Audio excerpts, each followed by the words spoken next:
Okay, so I posted a video earlier about an hour ago, and I was talking at the very end of it about experiential learning. And so somebody sent me a note about it and said, like, what do you mean by experiential learning? And what are you doing in your master's program for like clinical counseling? I'm not familiar with that. And the truth is that most people, you might be able to think what those words mean, but most people have not been exposed to experiential learning in an educational environment because schools were not built on experiential processes. This is something that's come about, much later. The American school system, for example, is built on what's known as Skinnerian learning, right? And so we're going to go into three things. We're going to talk about the three major styles of learning: Skinnerian, Hebbian, and experiential, right? And I guarantee you it's going to be very quick. I'm not going to keep you all night. I'll keep you just for a few minutes, but it's how your brain learns, and it's the three major styles, like I said: Skinnerian, Hebbian, and experiential. And this will make you smarter in about 2 minutes. I promise you, right? And I'm not going to keep you here. So, Skinnerian learning, it's very simple. You can imagine like a prop, like a dog treat or a clicker, right?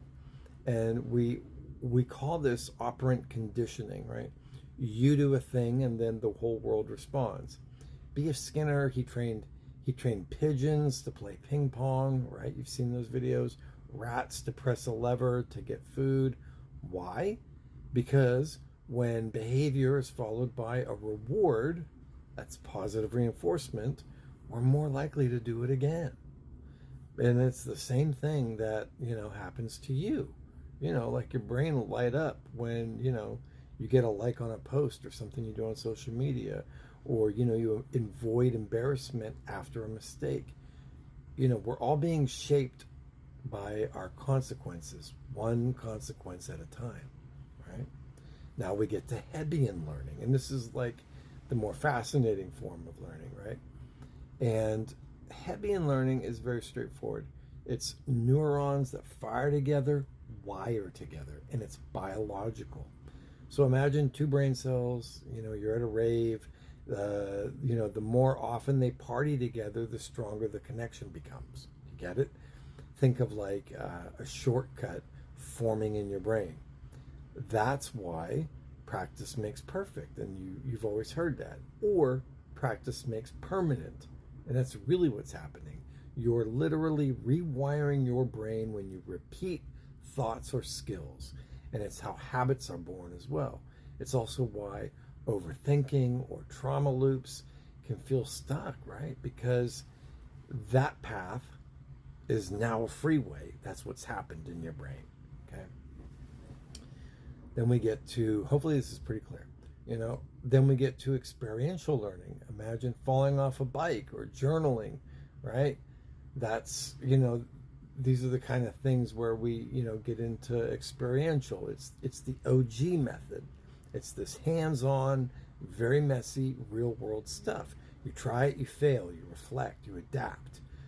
Jean Piaget and David Kolb, they all said, like, learning doesn't happen in a vacuum. It happens through doing. It's how kids learn how to walk, how adults learn how to parent. Makes sense, right? You learn because you live through it. Experiential learning is a reflection of your lived experience. So, next time we're in this thing where we're messing up or we're overthinking or we're, trying again, remember that you might be getting Skinnered, rewiring with Heb, or gaining wisdom the hard way. Either way, that's the brain in action, and you're just learning. So just by being alive and having experiences, you are getting through things. There you go. Experiential learning. You learn more by doing, and it's very powerful. Hopefully that helps. All the best.